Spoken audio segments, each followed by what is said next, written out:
Ada urusan mafia tanah, ada mafia parkir, ada mafia kesehatan, mafia perumahan, mafia pemilu, mafia bansos, bahkan mafia proyek pemerintah. Ya termasuk mafia BTS itu.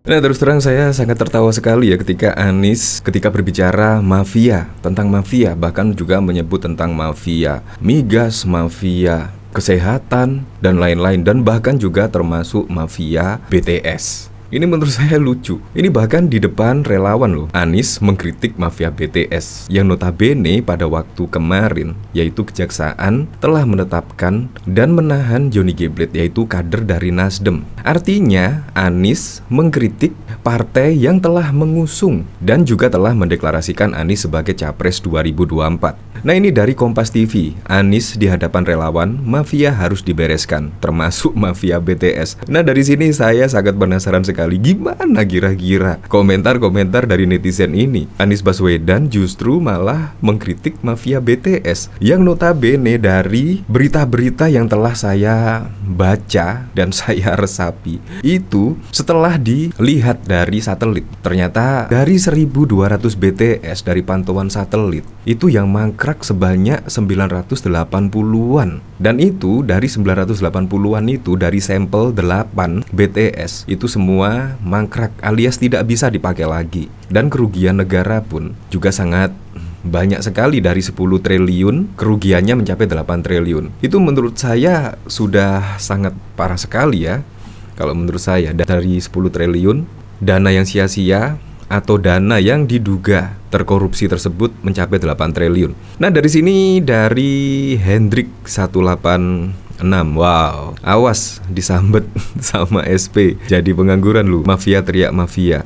Nah, seharusnya kan di sini juga harus dituntaskan lah kasus Formula E. Seharusnya juga Anies menyebut tentang kasus yang lagi rame ini, yaitu Formula E. Seharusnya tidak usah ragu lah, tuntaskan kasus Formula E. Jika ada bukti, lanjutkan dari penyelidikan ke penyidikan, atau jika tidak ada bukti, stop kasusnya. Seharusnya Anies juga tegas lah menanggapi kasusnya lah seharusnya. Mafia teriak mafia, Capres bunglon, gak sadarkah dia siapa yang bawa keliling Indonesia pakai private jet? Jangan kencang kalau bicara mafia, nanti Anda tidak jadi Capres. Parah banget ngatain. Yang kayak gini, begini, yang merah ya begono. Republik sebesar ini, yakin gak ada pilihan Capres lain. Nah, dari sini saya penasaran ya dengan beritanya seperti apa di sini ya.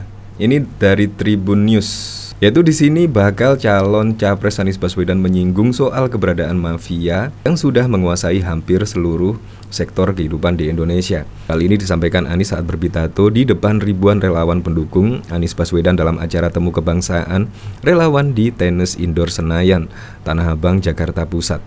Bahkan di sini, yaitu Mahfud MD, korupsi politisi Nasdem Johnny G. Plate parah. Mahfud MD, APBN keluar 10T, tiang BTS tidak ada. Nah, bahkan ternyata di sini tiang BTS tidak ada. Jadi Anies itu menurut saya apa tidak membaca berita ya? Membaca berita. Ya memanglah saya sepakat, harus dituntaskan, harus transparan benar-benar dari penyelidikan Kejaksaan, benar-benar transparan. Apalagi ini menyangkut uang yang sangat banyak sekali. Di sini bahkan ditambah Mahfud MD, APBN keluar 10T, tiang BTS tidak ada. Bayangkan, ini bisa lebih loh, ini dari 8T bisa menjadi lebih dari 8T. Nah, di sini bahkan Menteri Koordinator Bidang Politik Hukum dan Keamanan Mahfud MD buka suara terkait penahanan Menkominfo Johnny G. Plate oleh Kejaksaan Agung pada sebuah acara di Hotel Bidakara. Secara rinci, Mahfud MD mengungkapkan awal mula terendusnya dugaan korupsi penyediaan infrastruktur dan infrastruktur pendukung paket 1, 2, 3, 4, dan 5. Badan Aksesibilitas Telekomunikasi dan Informasi Bakti Kementerian Komunikasi dan Informatika 2020 hingga 2022. Menurut Mahfud, pengusutan perkara dugaan tindak pidana korupsi tersebut sudah dimulai sejak tahun 2020. Mahfud mengungkapkan, anggaran proyek tersebut hingga 2024 mencapai 28 triliun. Kemudian lanjut dia, anggaran yang sudah dikeluarkan pada proyek tahun 2020 hingga 2021 mencapai 10 triliun. Namun demikian, kata dia, pengadaan barang terkait proyek BTS tersebut tidak ada wujudnya hingga akhir tahun 2021. Nah, menurut saya ini sudah terang-terangan lah. Ya pantas lah kalau Kejaksaan langsung bertindak cepat dan langsung menahan Johnny G. Plate. Lalu diperpanjang sampai Maret untuk mencetak, taruhlah sederhananya, tiang-tiang pemancar sinyal itu seharusnya 1.200, lalu ditunda karena barangnya nggak ada. Pada akhirnya tahun 2021, Desember itu diperpanjang sampai Maret 2023. Katanya diperpanjang, lalu memang ada barang 985 tiang. Kata Mahfud di Hotel Bidakara, itu kan mau membangun 4.800 tiang. Tiang itu dijejak dengan satelit oleh BPKP. Ditemukan hanya ada 985, itu pun semua yang dijadikan sampel tidak ada. Hanya barang-barang mentah mati, nggak ada gerakan sinyal dioperasikan, kata Mahfud. Kerugian negara yang semula dihitung oleh Kejaksaan Agung hanya sekitar 1 triliun lebih, kata dia, bertambah setelah BPKP turun tangan. Diperiksa itu ternyata mulai dari perencanaan, penunjukan konsultan, penunjukan barang, markup, dan sebagainya itu. Nah, itu yang kemudian dijadikan alasan, kata Mahfud. Dan bahkan di sini Pak Mahfud juga tidak setuju dengan adanya politisasi karena hal tersebut merupakan murni dari proses penegakan hukum. Bayangkan loh, ada 8 triliun loh uang negara yang telah entah kemana, kerugian negara 8 triliun, tetapi kok Anies seolah-olah membela Johnny G. Plate tersebut. Menurut saya nggak fair lah.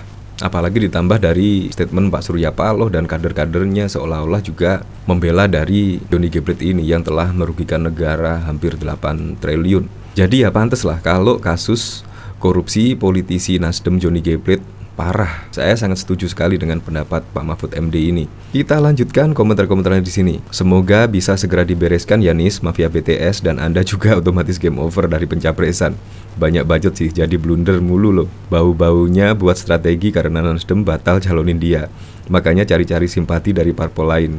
Emang nih Wanabut, akal bulusnya nggak ada yang ngalahin. Dari sini, semua komentar-komentarnya malah yaitu sebaliknya. Di sini menurutnya komentar dari Anies Baswedan blunder dan bahkan juga mencari simpatik dari parpol-parpol lainnya. Ya seperti itulah. Ya menurut saya seharusnya Anies berkomentar atau mengomentari tentang kasus Formula E tersebut. Kalau misalkan ada bukti ya kasus tersebut dilanjutkan, atau jika tidak ada bukti ya di stop. Dan seharusnya Anies juga menyebut kasus Formula E harus transparan dan supaya bisa clear lah, karena untuk pencapresan Anies Baswedan menurut saya ini adalah hal yang bagus lah jika ada ketegasan dari KPK tentang kasus Formula E ini.